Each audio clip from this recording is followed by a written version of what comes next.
Upload करण्यात आलेल्या video हे सूचनात्मक उद्देशाने बनवण्यात आलेले आहेत. कोणीही व्यक्ती, संस्था किंवा वस्तूला अपमानित करण्याचा आमचा उद्देश नाही. व्हिडिओमधील पात्रांची नावे केवळ काल्पनिक असून कोणाची जाणवल्यास तो निव्वळ योगायोग समजावा. Hello hello. अहो भाऊजी, सुधाला सांभाळून घ्या. थोडी धांदरट आहे एवढंच, पण बाकी सर्व बाबतीत हुशार आहे. कसली हुशार वहिनी?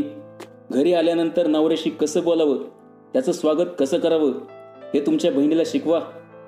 फोनवर तुमच्याकडे तक्रार करते, पण ती कशी वागते, घरात काय होते हे फोनवर नाही सांगता येणार. तुम्ही वेळ काढून या, मग तुम्हाला समजेल. भाऊजी, सध्या छोट्याचे पेपर चालू आहेत. पिंकीचीही परीक्षा 2 दिवसात संपेल. मुलांना सुट्टी लागली की आम्ही तुमच्याकडे येणार आहोत. तोपर्यंत कृपया तुम्ही दोघं भांडाभांडी करू नका. मी भांडत नाही, पण सुधाला तोंड बंद ठेवायला सांगा.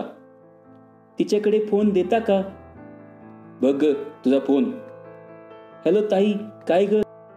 हॅलो सुधा, मी भाऊजीशी बोलले. तो आता त्यांच्या तोंडाला तोंड देऊन भांडू नको. छोट्या व पिंकीची परीक्षा संपली की तुझ्याकडे 4-8 दिवस आम्ही येणार आहोत. कृपया तोपर्यंत शांत राहा. ताई लवकर ये ग, मला खूप कठीण जाते. येते. सुधा आणि संजय यांचा विवाह होतानाच काही अडचणी आल्या होत्या. विशेष म्हणजे संजय स्मार्ट होता. तो टेलिफोन कार्यालयात नोकरीला होता. त्याच्या दृष्टीने सुधा अगदीच साधी होती. पण पंडितराव शेंडे यांची आर्थिक स्थिती चांगली होती. उजनीकाठी शेती, सतत 20-22 एकर ऊस कारखान्याला जात असे. पैसा असल्याने त्यांना मुलींच्या लग्नाबद्दल चिंता नव्हती. त्यांना इनमिन 2 मुली, संध्या व सुधा, आणि मुलगा अमोल, तो तर शिक्षण घेत होता. संध्याची 10वी होते न होते तोपर्यंतच तिचं रूप पाहून इंजिनियर असलेल्या अनिल चौधरी यांनी तिला मागणी घातली व सहजासहजी तिचे लग्न झाले. सुधावेळी संजयचं स्थळ आलं तेव्हा पंडितरावांना सुद्धा जाणवलं होतं की संजय पुढे सुद्धा ही फिक्की आहे, बैठकच बसणार नाही. पण संजयच्या आईने बैठकीचा आग्रह धरला. अर्थातच पंडितरावांची परिस्थिती पाहून जशी बैठक बसली तसं पंडितरावांनी ठरवले आता माघार घ्यायची नाही. बसल्या बैठकीला 1 लाख रुपये हुंडा, 2 तोळे सोने व लग्न करून देण्याचे ठरले. लग्न जोशात झाले. अनेक वस्तूंनी व भेटींनी संजयचे घर सजले. संजयने लग्नाला होकार दिला तरी तो अनिच्छेनेच दिला होता. त्याच्या मनात सुधाबद्दल आकर्षण वाटलेही नाही व प्रेमही निर्माण झाले नाही. लग्नानंतर 2 महिने गेले व सुधासह संजय अकलूजला राहावयास गेला. दोघे पती पत्नी म्हणून राहत असले तरी या संसाराला आनंदाची झालर लागली नव्हती. सुधा आपल्या नवऱ्यावर जीवापाड प्रेम करत होती, पण संजयला प्रेम करणंही आवडत नव्हतं. तो तिच्यावर उगाचच चिडत होता. साध्या साध्या बाबतीतही तो तिच्या चुका शोधत होता. चुका शोधून घर डोक्यावर घ्यायचा. तुझ्या आईबापानं असंच शिकवलं का? आणि मग सुधा रडत बसायची. 6 महिने सुधा हे जीवन जगत होती. आता ती मात्र चिडू लागली, नवऱ्याला उत्तर देऊ लागली आणि संजयचा इथे इगो दुखावला. तो आता तिच्यावर हात उगारू लागला व कधी कधी मारूही लागला. राजा राणीच्या सुखी संसाराऐवजी मारहाणच आपल्या नशिबी आल्यानं सुधा खूप नाराज झाली. अखेर तिनं हे सर्व आईला सांगितलं. सुधाची आई हुशार होती. तिनं संजयला चांगलं फैलावरही घेतलं असतं, पण तिनं विचार केला, आपण बोललो व जावयाला रुचलं नाही तर सुधाचा संसार मोडणार.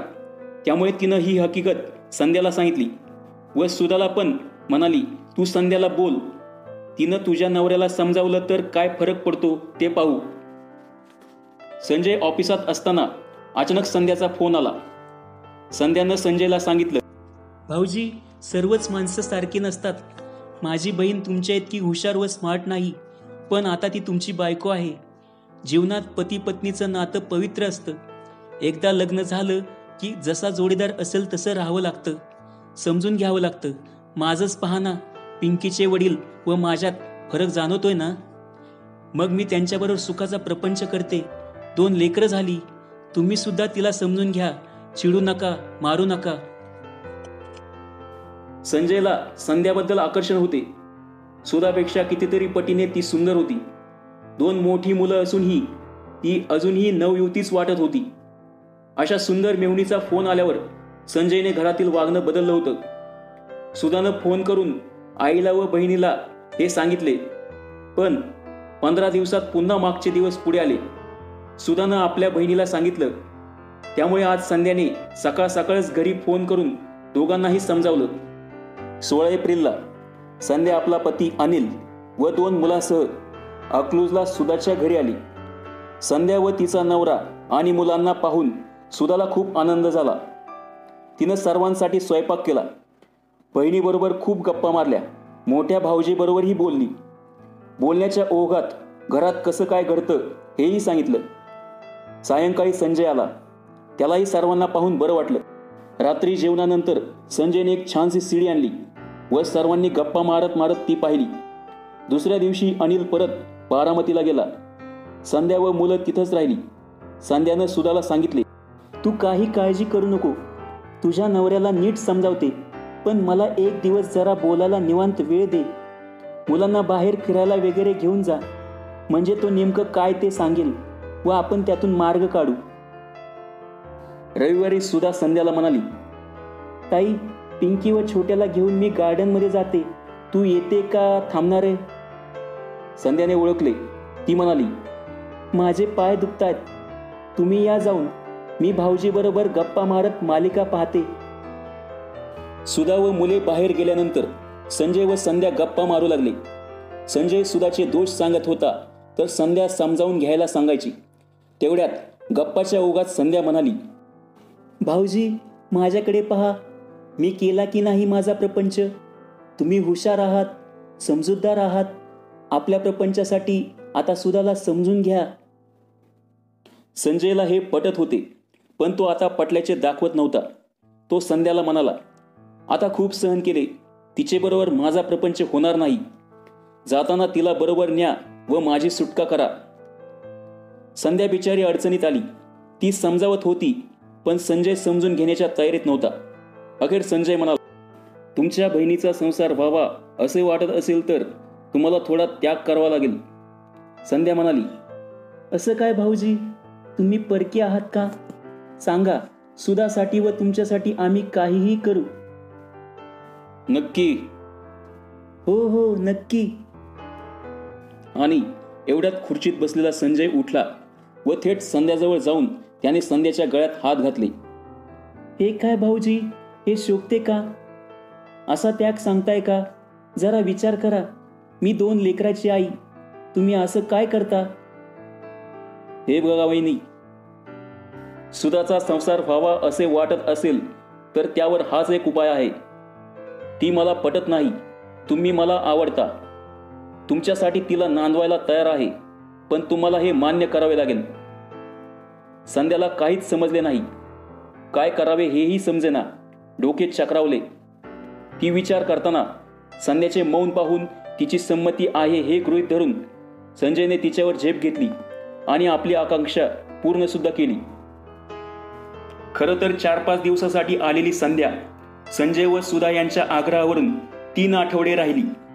जेव्हा एकांत मिळे तेव्हा संजय व संध्या आवर्जून एकत्र येत होते. संध्या व मुलं गेल्यानंतर संजयमध्ये खूप फरक जाणवला. तो आता सुधाबरोबर घरात हवं नको ते पाहू लागला. एवढंच काय, पण तो सुधाला घेऊन सासरी जाऊन आला. सुधाला आणि तिच्या आईला संध्यानी संसार सावरला अशीच खात्री पटली. अलीकडे संजयने संध्याचा नवरा अनिल याच्याबरोबरही जास्त संबंध वाढवले. सातत्याने बोलत होता. अधूनमधून भेटतही होता. संजय ऑफिसात गेला की संध्याशी तास बोलत होता. आता त्याने वहिनी हा शब्दही सोडला व आवाजावं बोलणंही थांबवलं. तो संध्याला नावाने बोलू लागला. 8 दिवसाला ते दोघे संध्याच्या घरी दिवसा भेटू लागले. अनिल बाहेर गावी किंवा ड्युटीवर गेला की संजय बारामती गाठत असे, तर संध्याच्या मुलांची सुट्टी सुधाकडे होत असे. अलीकडे संध्यातील बदल अनिलला जाणवू लागला. बाहेरून फोन केला तर सतत एंगेज, कोणाचा फोन तर सुधाचा म्हणून सांगणार. पुढे त्याने तिच्यावर लक्ष ठेवले. फोन केला तर एंगेज, सुधाला लावला तर रिंग जात होती. संजयच्या ऑफिसमध्ये केला तर त्याचा फोन एंगेज. अखेर फोन फ्री झाल्यावर विचारले तर तिचे ठरलेले उत्तर, काही नाही हो, सुधा संजयची गाऱ्याने सांगत होती. अनिलला खात्री पटली. संध्या बनवते, पण तो बोलला नाही. तो दुसऱ्या दिवशी ऑफिसला गेला. पण रजा टाकून परत आला. तब्येत बरी नाही म्हणून बेडरूममध्ये झोपला. ठरल्यावेळी फोनची एकच रिंग वाजली आणि संध्याने फोन उचलला. त्याबरोबर अनिलनेही बेडरूममधील फोन उचलला. संध्या म्हणाली, अहो, त्यांनी मला भंडावून सोडले. फोन एंगेज कसा? आज तर घरीच आलेत. तुमचा फोन येईल व जादा रिंगा वाजू नये म्हणून मी फोन जवळच बसले होते. अनिलला राहवलं नाही. तो उठला व बाहेर हॉलमध्ये आला. संध्या एकदम चपापली, पण तिने दाखवले नाही. ती आता सुधाला बोलते असं दाखवू लागली. तोपर्यंत अनिलनं तिच्या हातातील फोन घेतला. संजय बोलतच होता, आता मी तुझ्याशिवाय राहू शकत नाही. काय व्हायचंय ते होऊ दे. अनिलनं त्याला चांगलंच खडसावलं. आता तुमची नाटकं समजली. फोन बंद कर. परत आमच्या घराच्या नादी लागू नको व संपर्क बंद कर. शांत व संयमी अनिलनं रुद्रावतार घेतला व त्याने लग्नानंतर प्रथमच संध्यावर हात उचलला. 8 दिवस संध्या व संजयची मुक्याने गेली. अनिलने रजा टाकून तो घरीच बसला. आलेले फोन तोच घेत होता. एक दिवस सकाळी 9 वाजताच संजयच्या सांगण्यावरून सुधाने संध्याला फोन केला. तोही अनिलने उचलला. त्याच्या जिभेवर आलते तुझ्या नवऱ्याचे नखरे पहा म्हणावे, पण त्याने सुधाला धक्का बसेल म्हणून संयम राखला. सुधा बोलते म्हणून त्याने संध्याला फोन दिला. संध्याच बोलते हे पाहिल्यावर संजयने सुधाकडून फोन घेतला व म्हणाला, वहिनी, तुमची अडचण मला माहीत आहे, पण आज संध्याकाळी 7 वाजता दत्त मंदिरात तयारीत या. मी तेथे येणार आहे. व म्हणाला, आता सुधाबरोबर बोला. सुधाने संध्याला विचारले, काय ग, हे काय म्हणत होते? कसली अडचण? काय बाई, मला तर काहीच समजले नाही. तूच विचार. आणि फोन बंद केला. संध्या संजयच्या फोनवर काय समजायचे ते समजली. 5 वाजल्यापासून तिनं घर आवरलं, स्वयंपाक केला. 6 वाजता अनिलला ऐकायला जाईल एवढ्या सुरात पिंकीला मोठ्याने म्हणाली, पिंके, चल बाई, घरात जीव कोंडला. आज गुरुवार, दत्ताला तरी जाऊन येऊ. पिंकीचं आवरल्याबरोबर संध्या व पिंकी दोघी दत्ताला गेल्या. अनिलला संशय येण्याचं कारण नव्हतं. सोबत पिंकी होती आणि किती दिवस घरात हे तुंबलेलं वातावरण असं म्हणून त्याने विरोध करण्याचे टाळले. मंदिराजवळ येताच संध्याने संजयला मोटारसायकलवर पाहिले. तशी ती पिंकीला म्हणाली, पिंकूताई, आता देवाचे पंचपाळ विसरलं, आणतेस का ग? मी तोपर्यंत देवळाच्या पायऱ्यावर बसते, आत्ता आणते. असे म्हणत पिंकी घराकडे पळाली. इकडे संध्या संजय बरोबर मोटारसायकलवर बसून पसार झाली. पिंकी एकटीच आल्याचे पाहून अनिलला शंका आली. तो पिंकीसह पंचपाळ घेऊन गेला, पण जे व्हायचे तेच झाले.